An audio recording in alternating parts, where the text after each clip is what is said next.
এখন সম্প্রচারিত হবে রেডিও তেহরান থেকে আজকের সর্বশেষ বিশ্ব সংবাদ। রেডিও তেহরান, শুরু হচ্ছে বিশ্ব সংবাদ।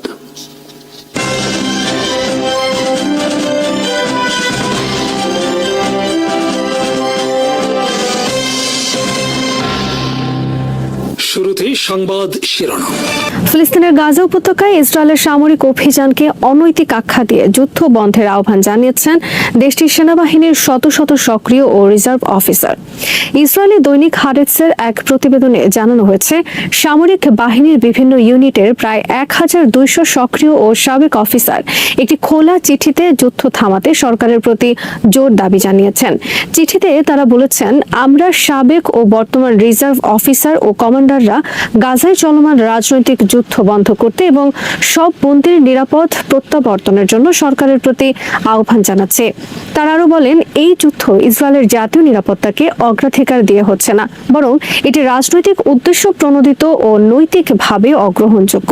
চিঠিতে উল্লেখ করা হয়, এই যুদ্ধ চালিয়ে যাওয়া জনগণের বৃহৎ অংশের ইচ্ছার বিরুদ্ধে যাচ্ছে। এতে বন্দী ইসরায়েলি সেনা ও নিরপরাধ বেসামরিক মানুষ প্রাণ হারাচ্ছে। বিশ্লেষকরা বলছেন, এই অভ্যন্তরীণ চাপ ইসরায়েলি সরকারের জন্য এক নতুন চ্যালেঞ্জ হয়ে দাঁড়িয়েছে, কেননা এতদিন যুদ্ধের বিরুদ্ধে সরব ছিলেন আন্তর্জাতিক সম্প্রদায় ও মানবাধিকার সংগঠনগুলো। এবার সেই একই কণ্ঠস্বর জোরালোভাবে উঠেছে নিজেদের সেনাবাহিনীর ভেতর থেকেই।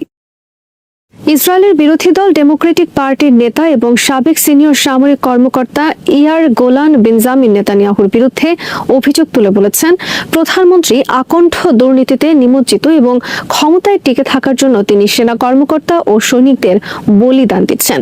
ইসরায়েলের সংবাদ মাধ্যম চ্যানেল 12-এর প্রতিবেদনে বলা হয়েছে, নেতানিয়াহু তার সরকারকে আগামী অগাস্টের মধ্যে 2026 সালের বাজেট প্রস্তুত করার নির্দেশ দিয়েছেন, যেখানে জোট ত্যাগের হুমকি দেওয়া আলট্রা অর্থোডক্স হারেতি দলগুলোকে বিশেষ সুবিধা দেওয়ার অর্থনৈতিক পদক্ষেপ থাকছে। নেতানিয়াহুর এমন পদক্ষেপের পর ইয়ার গোলান এক্সে লিখেন, এটি এক ধরনের ঘুষ। বিনা কারণে সেনা ও রিজার্ভিস্টদের প্রাণ দেওয়ার জন্য গাজায় পাঠিয়ে তাদের করের টাকা লুট করে তা দিয়ে নেতানিয়াহু আলট্রা অর্থোডক্সদের ঘুষ দিচ্ছেন। নেতানিয়াহুর বিরুদ্ধে দুর্নীতির অভিযোগ এনে তিনি আরো লিখেন, নেতানিয়াহু একজন পরিত্যক্ত, আপাতমস্তক দুর্নীতিগ্রস্ত এবং ব্যর্থ প্রধানমন্ত্রী, যিনি ক্ষমতা ধরে রাখার জন্য সবকিছু করতে পারেন, এমনকি সেনা ও নিজের কর্মীদেরও বলিদান দিতে পারেন।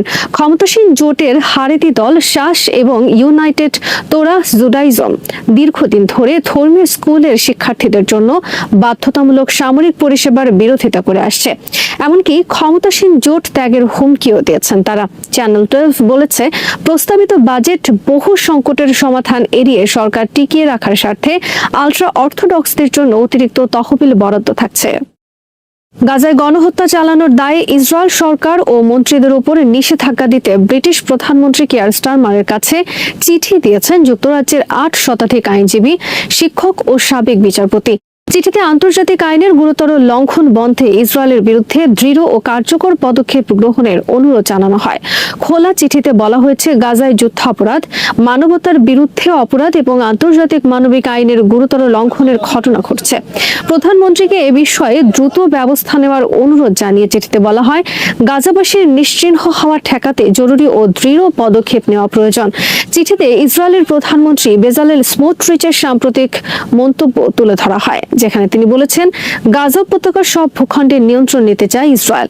হামাস নিশ্চিহ্ন না হওয়া পর্যন্ত গাজা দখল, খালি করা ও অবস্থান অব্যাহত রাখতে চান তারা। যুক্তরাজ্যের সুপ্রিম কোর্ট ও অন্যান্য আদালতের সাবেক বিচারপতি সহ বিশিষ্ট আইনজীবীরা ওই চিঠিতে সই করেন। সেখানে যুক্তরাজ্য, ফ্রান্স ও কানাডার নেতাদের সাম্প্রতিক একটি বিবৃতির কথাও উল্লেখ করা হয়। বিবৃতিতে এইসব দেশের নেতারা গাজায় চলমান ভোগান্তিকে অসহনীয় বলে উল্লেখ করেছেন। বিবৃতিকে স্বাগত জানিয়ে চিঠিতে বলা হয়, এই বিবৃতি ইঙ্গিত দেয় সংশ্লিষ্ট সরকারগুলো প্রয়োজনীয় পদক্ষেপ নিতে প্রস্তুত। চিঠিতে মৌলিক আন্তর্জাতিক আইনের প্রতি ব্রিটিশ সরকারের দায়বদ্ধতার কথা মনে করিয়ে ছড়িয়ে দিয়ে বলা হয়, গাজায় অবিলম্বে নিঃশর্ত ও স্থায়ী যুদ্ধবিরতি নিশ্চিত করতে এবং ফিলিস্তিনিদের জন্য জরুরি, নিঃশর্ত ও বাধাহীনভাবে মানবিক সহায়তা আবার চালু করতে সব ধরনের উপায় ব্যবহার করা উচিত। এসব বিষয় বাস্তবায়নে অবৈধ কর্মকাণ্ডে সম্পৃক্ত ইসরায়েলের মন্ত্রী, অন্যান্য বেসামরিক ও সামরিক ব্যক্তির উপরে নিষেধাজ্ঞা আরোপ করতে যুক্তরাজ্যের সরকারের প্রতি আহ্বান জানানো হয়। এছাড়া ইসরায়েলের সঙ্গে যুক্তরাজ্যের বাণিজ্য সম্পর্ক পর্যালোচনা, বাণিজ্য নিষেধাজ্ঞা আরোপ এবং যুক্তরাজ্য ইসরায়েল ঘনিষ্ঠ অংশীদারত্ব গড়ে তোলার পরিকল্পিত রুটম্যাপ স্থগিত করার আহ্বান জানিয়েছেন এই আইনজীবী, শিক্ষক ও সাবেক ব্যক্তিরা। গাজা ইসরায়েল যেন জরুরি ভিত্তিতে ত্রাণ সরবরাহের অনুমতি দেয়, সেজন্য দেশটির উপর চাপ দিতে আন্তর্জাতিক সম্প্রদায়ের প্রতি আহ্বান জানিয়েছে জার্মানি ও ফিনল্যান্ড। মঙ্গলবার ফিনল্যান্ডের রাজধানী হেলসিঙ্কিতে এমন আহ্বান জানান জার্মানির চ্যান্সেলর ফ্রিডরিখ মের্চ ও ফিনল্যান্ডের প্রধানমন্ত্রী পিত্তেরি অর্পো। বিগত সপ্তাহগুলোতে গাজা উপত্যকায় হামলা বাড়িয়েছে ইসরায়েল। একই সঙ্গে সেখানে 11 সপ্তাহ ধরে ত্রাণ প্রবেশ করতে দেয়নি ইসরায়েলি বাহিনী।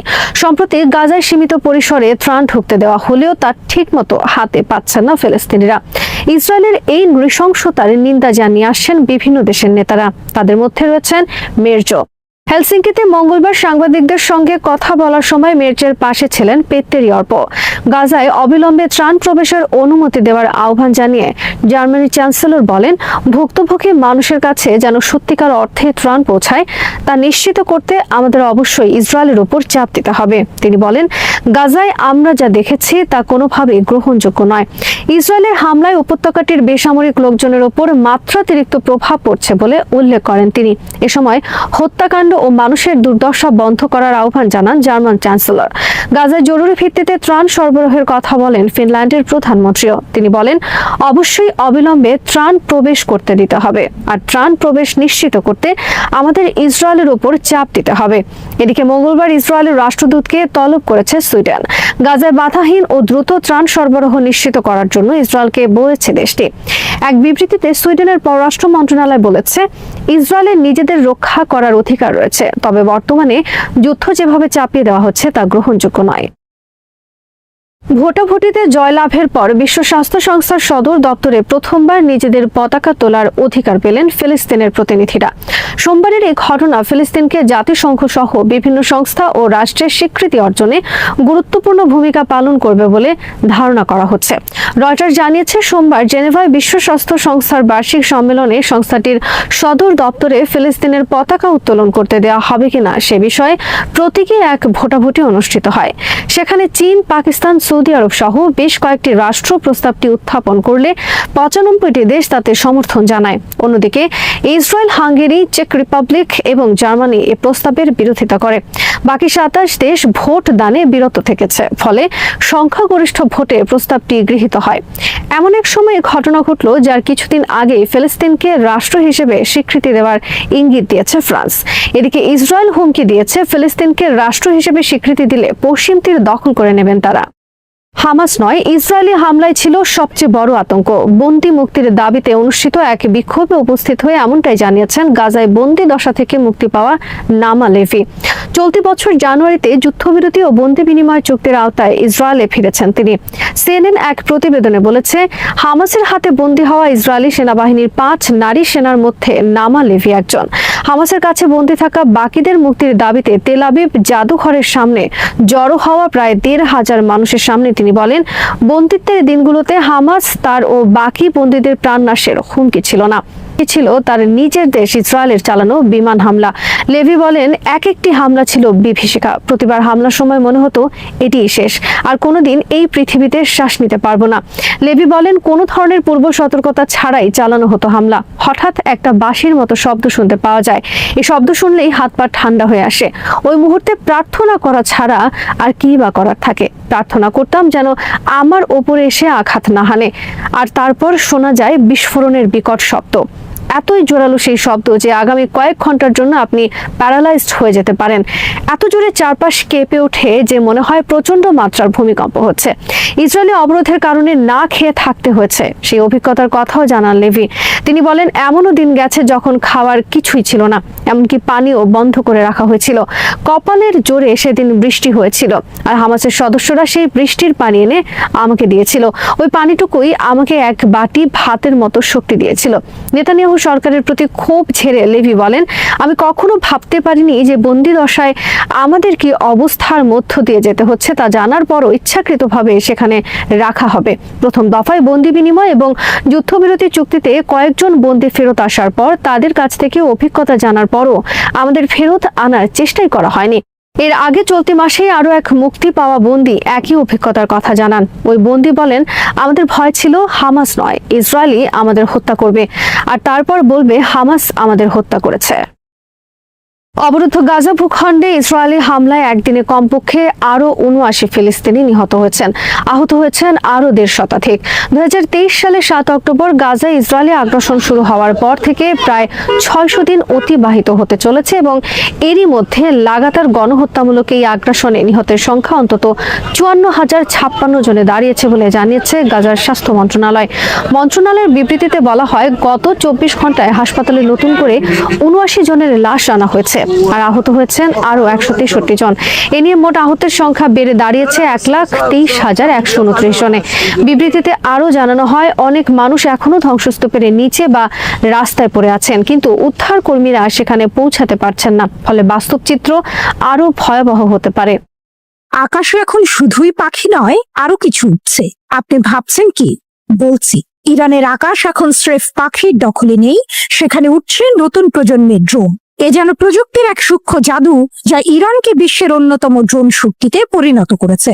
আর আজ আমরা জানবো তাদের সবচেয়ে আধুনিক ও গোপন অস্ত্র VTOL ড্রোন নিয়ে। এটি ভবিষ্যতের যুদ্ধের মোড় ঘুরিয়ে দিতে প্রস্তুত। ড্রোন প্রযুক্তির বিপ্লব। বর্তমানে সামরিক শক্তিতে এক দারুণ বিপ্লব ঘটে গেছে। এখন আর বড় রানওয়ে, লঞ্চার বা বিশাল ট্রাকের প্রয়োজন নেই। ড্রোনগুলি এখন উলম্বভাবে অর্থাৎ ওপর নিচ ওঠানামা করতে পারে। এই VTOL বা vertical take off and landing ড্রোনগুলোই এখন সবচেয়ে জরুরি প্রযুক্তি। আর এই দৌড়ে ইরান বেশ এগিয়ে আছে। VTOL বা vertical take off and landing ড্রোনের সবচেয়ে বড় সুবিধা কি জানেন? এগুলো খুব কম জায়গা থেকে উঠতে আর নামতে পারে। পাহাড়ে, জনবহুল শহরে বা গভীর সমুদ্রে যে কোনো পরিবেশে এদের ব্যবহার সম্ভব। ইরানের নৌবাহিনী এই প্রযুক্তির সবচেয়ে বড় ব্যবহারকারী, কারণ তাদের বেশিরভাগ যুদ্ধ জাহাজে সাধারণ ড্রোনের মতো ওঠানামার জায়গা থাকে না। হোমা, রহস্যময় পাখির নামে এক শক্তিশালী ড্রোন। এই VTOL প্রযুক্তির এক দারুণ উদাহরণ হলো হোমা ড্রোন। এর নামকরণ করা হয়েছে ইরানীয় উপকথার এক রহস্যময় পাখির নামে। মূলত নজরদারি আর ইলেকট্রনিক যুদ্ধের জন্য এটি তৈরি করা হয়েছে। প্রথমবার ২০২২ সালে নৌবাহিনীর এক অভিযানে হোমাকে দেখা যায়। এরপর একের পর এক ড্রোন মহড়ায় এর ব্যবহার শুরু হয়। ২০২৩ সালে একসঙ্গে ২০০টির মতো নতুন হোমা ড্রোন সেনাবাহিনীতে যুক্ত হয়। তবে হোমা কিন্তু একদিনে তৈরি হয়নি। এর পেছনের গল্পটা বেশ চমকপ্রদ। ২০১৫ সালে যখন হোমা 1 এবং হোমা 2 তৈরি করা হচ্ছিল, তখন ইরান ২০০৫ সালে তাদের ভূখণ্ডে বিধ্বস্ত হওয়া মার্কিন ড্রোন RQ শ্যাডো এর প্রযুক্তি ব্যবহার করে। সেখান থেকেই হোমার বিবর্তন শুরু, যার সর্বশেষ সংস্করণ এই VTOL ড্রোন। এই ড্রোনটির কিছু অবিশ্বাস্য বৈশিষ্ট্য রয়েছে। উইং স্প্যান ৫.৫৪ বর্গমিটার, খালি ওজন ১২০ কেজি, প্যালোড বহন ক্ষমতা ৪০ কেজি, সর্বোচ্চ টেক অফ ওজন ২৬০ কেজি, গতি প্রতি ঘন্টায় ২০০ কিলোমিটার, মিশন সময় একটানা ১০ থেকে ১২ ঘন্টা, সর্বোচ্চ উচ্চতা ৩৬০০ মিটার। এই ড্রোন শুধু তথ্য সংগ্রহই করে না, যুদ্ধক্ষেত্রে ইলেকট্রনিক জ্যামিং এবং রাডার ফাঁকি দিয়েও কাজ করতে পারে। ভাবুন একবার, কি ভয়ঙ্কর ক্ষমতা। দিদেবান ও শাহিন-1 আরো কিছু মারাত্মক অস্ত্র। হোমার পাশাপাশি ইরান তৈরি করেছে দিদেবান নামের একটি হালকা VTOL ড্রোন। এটি মূলত সেনাবাহিনীর স্থলবাহিনীর জন্য তৈরি। এর প্রধান কাজ হলো নজরদারি ও লক্ষ্যবস্তু চিহ্নিত করা। দিদেবান দিনে ও রাতে কাজ করতে পারে, এমনকি স্বয়ংক্রিয়ভাবে একাধিক ড্রোনের সঙ্গে একসঙ্গে কাজ করার ক্ষমতাও রাখে। শত্রুর প্রতিরক্ষা ভেদ করে এটা একাই যথেষ্ট। আধুনিক ড্রোন যুদ্ধের আসল কৌশলী হলো একসঙ্গে বিভিন্ন এলাকা ঘিরে ফেলে শত্রুকে ঘায়েল করা। অন্যদিকে শাহিন 1 এবং ফ্যালকন 1 হলো এফপিভি বা first person view kamikaze drone. এগুলো যুদ্ধক্ষেত্রে দ্রুত আঘাত হানতে এবং লক্ষ্যবস্তু ধ্বংস করতে তৈরি। এই ড্রোনগুলো এতটাই নিখুঁত যে অপারেটর সরাসরি নিয়ন্ত্রণ করে শত্রুর সামরিক স্থাপনা, গাড়ি বা কৌশলগত বাহিনীর উপর হামলা চালাতে পারে। আকারে ছোট হলেও এদের ধ্বংস ক্ষমতা অবিশ্বাস্য। নীরব বিপ্লবের খেলোয়াড় ইরান এই তিনটি ড্রোন হোমা, দিদেবান ও শাহিন 1 ইরানকে এমন এক জায়গায় নিয়ে গেছে যেখানে স্বল্প খরচে, দ্রুত সময়ে এবং কঠিন পরিবেশেও তারা শক্তিশালী সামরিক পদক্ষেপ নিতে পারছে। ভিটিওএল প্রযুক্তির এই অগ্রগতি শুধু মধ্যপ্রাচ্যে নয়, গোটা বিশ্বের ক্ষমতার ভারসাম্য বদলে দিচ্ছে। ভবিষ্যতের যুদ্ধ হবে আকাশের এই নীরব বাহিনী দিয়ে, যেখানে সেনার পায়ের আওয়াজ নয়, শোনা যাবে অদৃশ্য ড্রোনের গতি। আর ইরান সেই নীরব বিপ্লবের অন্যতম প্রধান খেলোয়াড়।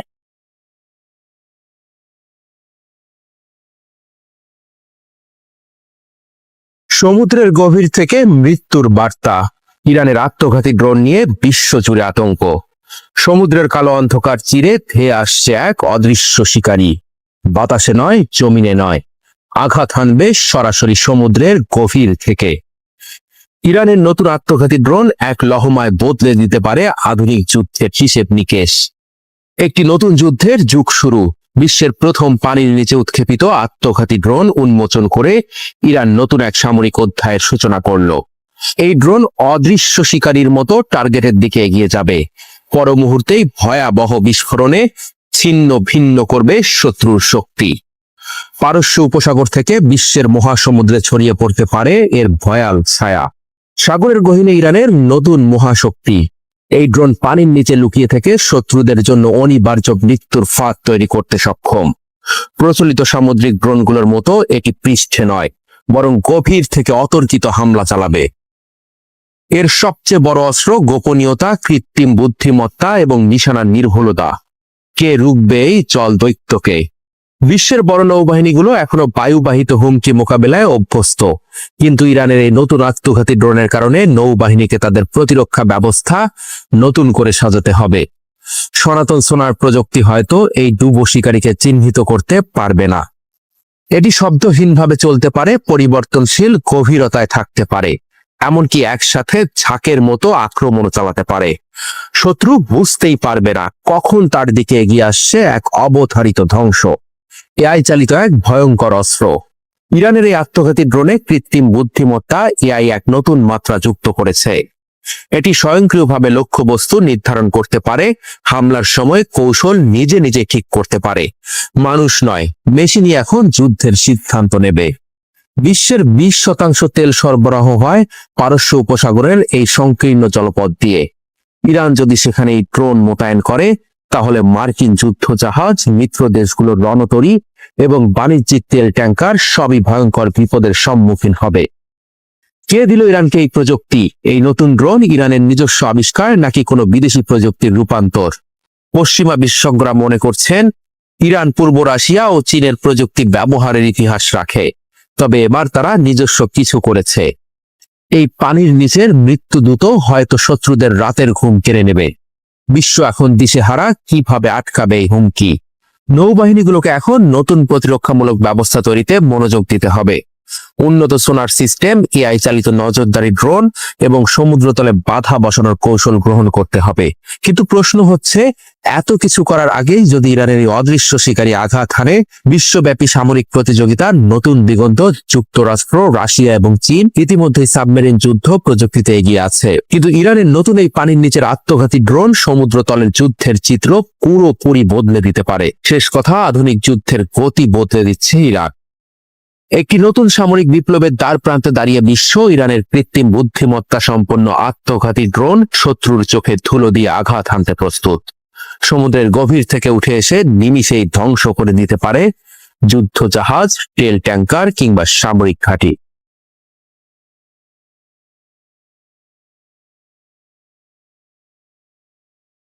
মার্কিন যুক্তরাষ্ট্রের পরাজয়ের ঘণ্টাধ্বনি, ইলন মাস্কের হুঁশিয়ারিতে উত্তাল বিশ্ব। ওয়াশিংটনের আকাশে যেন বজ্রের গর্জন। ইলন মাস্কের মরণ হুঁশিয়ারি যেন ভবিষ্যতের যুদ্ধক্ষেত্রের দিকেই ইঙ্গিত করছে।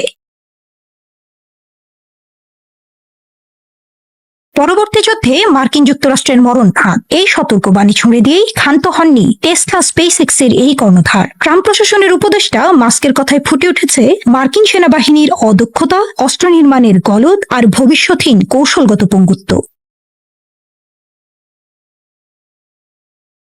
অন্যদিকে ইরানের সর্বোচ্চ নেতা আয়াতুল্লাহ খামেনির নির্দেশে সামরিক শক্তি বাড়িয়েই চলেছে ইরান। মাস্কের সতর্কবার্তার পর বিশ্বজুড়েই প্রশ্ন, পরবর্তী যুদ্ধ কি ইরানের সঙ্গেই? আর সেটাই কি মার্কিন সাম্রাজ্যের পতনের সূচনা করবে?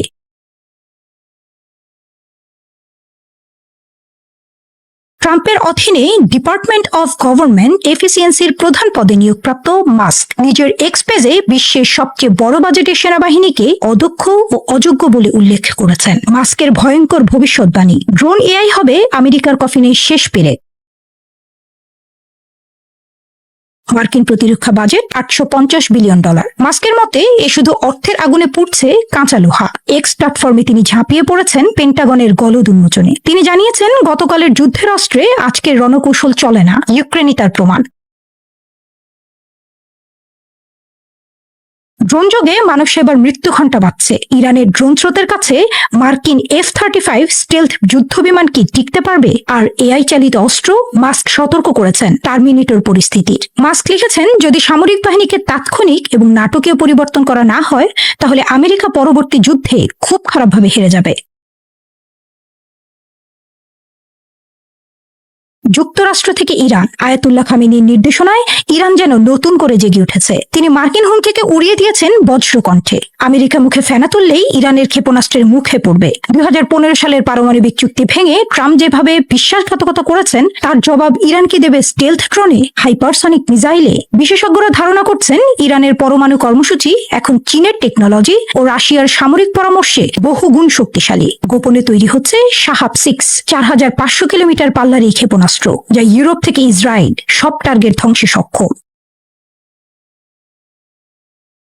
Geopolitical chess game, Moscow, Beijing, Tehran এখন মানচিত্রের ত্রিভুজ। রাশিয়ার X-500 মিসাইল ডিফেন্স, চীনের ড্রোন স্যাটেলাইট নেটওয়ার্ক, সবই এখন ইরানের হাতে। ক্যাসপিয়ান সাগরে যৌথ নৌমহড়া চালিয়েছে 3 মিত্র। পেন্টাগনের গোয়েন্দা রিপোর্টে ধরা পড়েছে, ইরানের বিপ্লবী গার্ডের হাতে এখন 2000+ সুইসাইড ড্রোন রয়েছে, যা ইউক্রেনীয় মডেলের চেয়েও ধ্বংসাত্মক। বিশ্লেষকরা সতর্ক করছেন, ইরান আমেরিকা যুদ্ধ মানেই বিশ্বযুদ্ধ। কারণ রাশিয়ার কালিপ্রো মিসাইল ও চীনের সাইলো ড্রোন তখন টাইপরাইটারের মতো ক্লিক করবে ওয়াশিংটনের বিরুদ্ধে। চিত্রটা এখন এমন, মাস্ক যেন টাইটানিকের ডেক থেকে চিৎকার করছেন, হিমশৈল সোজা সামনে, অথচ ক্যাপ্টেন ট্রাম্প বাজিয়ে চলেছেন মার্কিন অজেয়তার সুর। কিন্তু বাস্তবতা কি? 2003 সালের ইরাক আক্রমণে মার্কিনরা 30 দিনে বাগদাদ দখল করেছিল। আজ ইরানের সামনে দাঁড়ালে পরিস্থিতি ভিন্ন।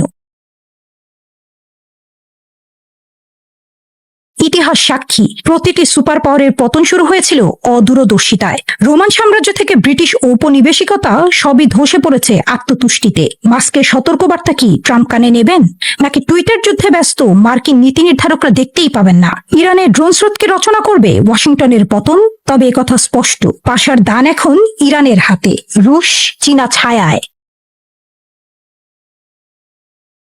আমেরিকা কি যুদ্ধ ছাড়া থাকতে পারে না?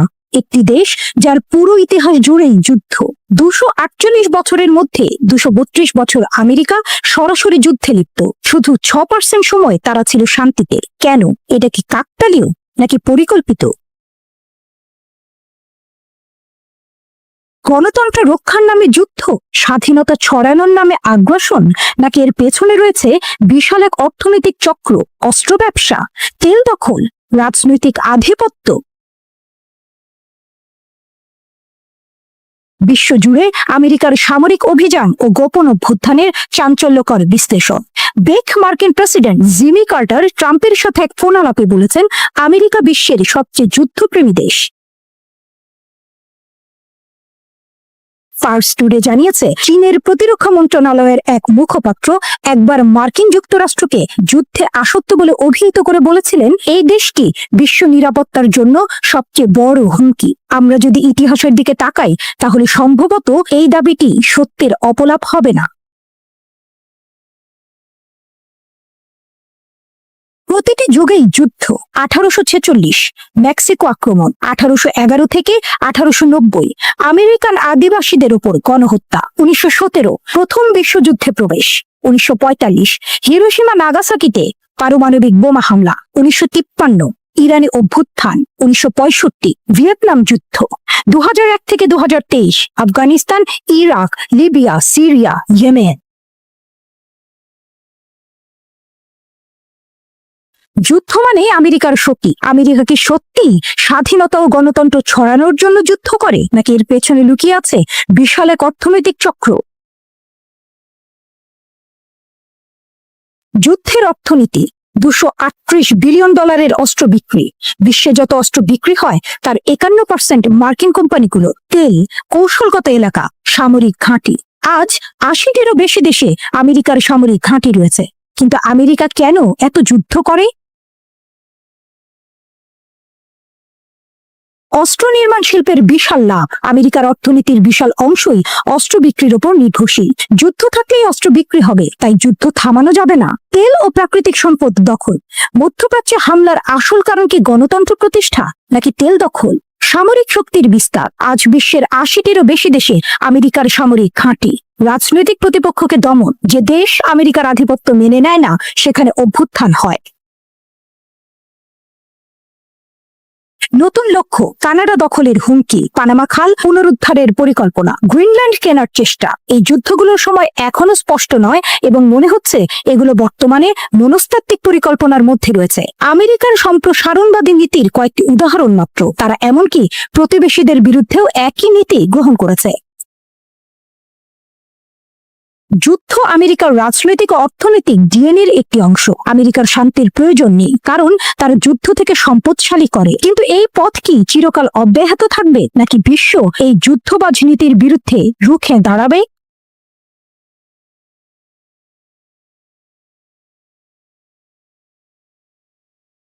বিশ্বের সবচেয়ে ভয়ঙ্কর কনভয়, পারমাণবিক অস্ত্র পরিবহনের চাঞ্চল্যকর রহস্য।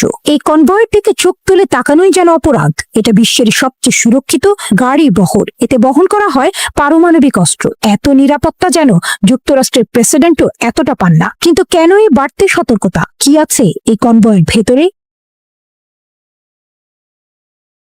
কেন এটাকে এতটা গোপন রাখা হয়? আজকে জানবো যুক্তরাষ্ট্রের নিউক্লিয়ার ট্রান্সপোর্ট কনভয়ের ভয়ঙ্কর গোপন তথ্য। এই কনভয়ের একটাই কাজ, বিশ্বের সবচেয়ে বিধ্বংসী অস্ত্রকে এক জায়গা থেকে অন্য জায়গায় নিয়ে যাওয়া। কিন্তু যদি কেউ এই কনভয়ের উপর হামলা করে, তাহলে কি হবে? পারমাণবিক অস্ত্র ভুল মানুষের হাতে চলে যেতে পারে। সমগ্র বিশ্ব ভয়াবহ বিপদের মুখে পড়তে পারে। এ কারণেই এই কনভয়কে পৃথিবীর সবচেয়ে নিরাপদ কনভয় বলা হয়। কোথায় রাখা হয় পারমাণবিক অস্ত্র?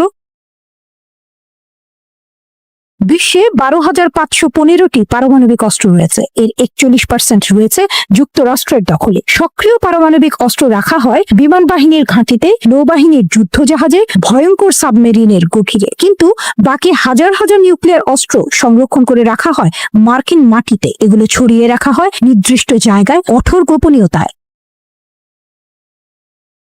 কেন? যেন শত্রুপক্ষ হামলা চালিয়ে একবারেই সব ধ্বংস করতে না পারে। কিন্তু পারমাণবিক অস্ত্র স্থানান্তর করতে হয় কেন? বড় এক প্রশ্ন। উত্তর, রক্ষণাবেক্ষণের জন্য। এই ভয়ঙ্কর অস্ত্র ব্যবহারের জন্য নয়, বরং নিরাপদে রাখার জন্য নিয়মিত পরীক্ষা করা হয়। পারমাণবিক অস্ত্রের মেশিনের যান্ত্রিক অংশে মরিচা ধরে যেতে পারে। ভেতরের ইউরেনিয়াম ও প্লুটোনিয়াম পরীক্ষা করা জরুরি। এই কাজ করতে পারমাণবিক অস্ত্রকে কেন্দ্রীয় কোনো ল্যাবে নিয়ে যাওয়া হয়, আর তখনই শুরু হয় বিশ্বের সবচেয়ে গোপন মিশন।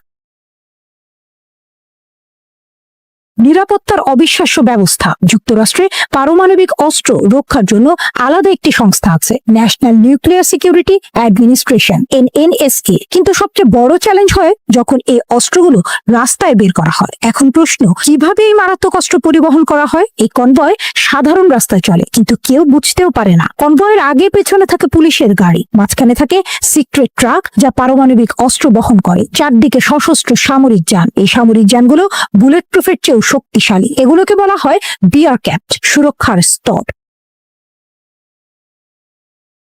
প্রতিটি গাড়িতে থাকে 4 থেকে 6 জন ফেডারেল এজেন্ট। এরা সবাই সুপার ট্রেন্ড কমান্ডো, সাথে সাথে লাখ লাখ রাউন্ড গুলি। যদি কেউ আক্রমণ করে সাথে সাথে পাল্টা আঘাত করবে এজেন্টরা, প্রয়োজনে আসবে ব্যাকআপ ফোর্স। অভেদ্য ট্রাক, যে ট্রাকে পারমাণবিক অস্ত্র বহন করা হয় তা বিশেষ ধরনের স্টিল দিয়ে তৈরি। এটাকে কোনো বিশেষ যন্ত্র দিয়ে কাটা যায় না, ড্রিল মেশিনেও এই বডির উপর কাজ করে না। দুর্ঘটনা হলেও ট্রাকের গঠন ভাঙবে না। এভাবেই বিশ্বের সবচেয়ে ভয়ঙ্কর অস্ত্র নিরাপদে এক জায়গা থেকে আরেক জায়গায় পৌঁছে দেওয়া হয়। মোহাম্মদ ইউনূস তিনি আদৌ কি বাংলাদেশ থেকে বেরোতে পারবেন? কারণ তার বাড়ি ইতিমধ্যেই ঘিরে ফেলেছে সেনাবাহিনী। ওয়াকারুজ্জামান ডক্টর মোহাম্মদ ইউনূস কিভাবে দেশ ত্যাগ করবেন? কারণ পুরো বাড়ি ইতিমধ্যে ঘিরে রেখেছে সেনাবাহিনী। এমনকি যে পথ দিয়ে দেশ ত্যাগ করবেন সেই বিমানবন্দরে রয়েছে কড়া নিরাপত্তা। এভাবেই মিথ্যা গুজব তথ্য ছড়াচ্ছে ভারতীয় সংবাদ মাধ্যমগুলো, যার সাথে বাস্তবতার কোনো মিল নেই। কিন্তু প্রশ্ন হচ্ছে, কেন এত গুজব ছড়াচ্ছে ভারতীয় মিডিয়াগুলো? এর পেছনে কি রহস্য রয়েছে? বলা হচ্ছে সোনার ডিম পাড়া হাঁস হারিয়ে দিশেহারা ভারত। তাই 5 আগস্টের পর থেকে কোমরে গামছা বেঁধে ভারতীয় মিডিয়াগুলো বাংলাদেশের বিরুদ্ধে প্রপাগান্ডা ছড়াচ্ছে, যেসব তথ্যের সাথে বাস্তবতার কোনো মিল নেই। ভারতীয় মিডিয়া বলছে মোহাম্মদ ইউনূস পালাবেন কিভাবে, তাকে ফ্রান্সেও আশ্রয় দিবে না। তবে কি এই মুহূর্তে ভারতের কাছে সহযোগিতা চাইবে সেনাপ্রধান? সংবাদে এমন চমক ও উত্তেজনাকর উপস্থাপনার মাধ্যমে গুজব ছড়াচ্ছে ভারতীয় মিডিয়াগুলো। তবে মোদী সরকারের নিয়ন্ত্রিত ভারতীয় মিডিয়ার এসব গুজবে শুধু বাংলাদেশিরা ক্ষুব্ধ নয়, ভারতের নাগরিকরাও বিরক্ত এবং ক্ষুব্ধ। মোহাম্মদ ইউনূস আপনার শত্রু, সেই শত্রুকে চিনে নিন, দেউলিয়া হতে চলেছে আপনার দেশ। এদিকে ভারতীয় মিডিয়া প্রধান উপদেষ্টাকে নিয়ে যে মিথ্যা তথ্য ছড়াচ্ছে, বাংলাদেশে তার চিত্র ভিন্ন। সেনাবাহিনী ও নিরাপত্তা বাহিনী কঠোর নিরাপত্তা বলয়ের মধ্য দিয়ে ডক্টর মোহাম্মদ ইউনূস 4 দিনের রাষ্ট্রীয় সফরে জাপানে পৌঁছেছেন। জাপানে নিযুক্ত বাংলাদেশের রাষ্ট্রদূত মোহাম্মদ দাউদ আলী প্রধান উপদেষ্টাকে অভ্যর্থনা জানান। অপরদিকে আগামী জাতীয় নির্বাচন সুষ্ঠু করার লক্ষ্যে অন্তর্বর্তী সরকারকে সব ধরনের সহযোগিতা করছেন এবং ভবিষ্যতে করবেন বলেও জানিয়েছেন সেনাপ্রধান জেনারেল ওয়াকারুজ্জামান। ভারতের মিডিয়ার এমন গুজবে দেশটির নাগরিকরা বলছেন, নির্দিষ্ট এজেন্ডা বাস্তবায়নে মোদী নিয়ন্ত্রিত মিডিয়াগুলো মিথ্যা তথ্য ছড়াচ্ছে। ভারতে এমন অপসাংবাদিকতায় শুধু বাংলাদেশ বিরক্ত নয়, খোদ ভারতীয় নাগরিকরাও ক্ষোভে ফুঁসে উঠেছে। মিডিয়াগুলোর বিরুদ্ধে রাস্তায় নেমে বিক্ষোভ করেছে দেশটির সাধারণ মানুষ। ভারতের নাগরিকরা বলছেন, পার্শ্ববর্তী একটি দেশের সরকার প্রধানকে নিয়ে এভাবে মিথ্যা তথ্য ছড়ানো কোনো সভ্য দেশে হতে পারে না। তারা বলছেন, ভারতের সাথে বাংলাদেশের কোনো ব্যক্তি বা দলের সাথে সম্পর্ক নয়, দেশের সাথে সম্পর্ক। কিন্তু মোদী মিডিয়া সাম্প্রদায়িক দাঙ্গা উস্কে দিয়ে দেশের সঙ্গে সম্পর্ক নষ্ট করছে, যা ভারতের জন্য ভালো লক্ষণ নয়। শ্রোতা বন্ধুরা, বিশ্ব সংবাদে এই ছিল আমাদের সর্বশেষ আয়োজন। সঙ্গে থাকার জন্য আপনাদের সবাইকে অসংখ্য ধন্যবাদ।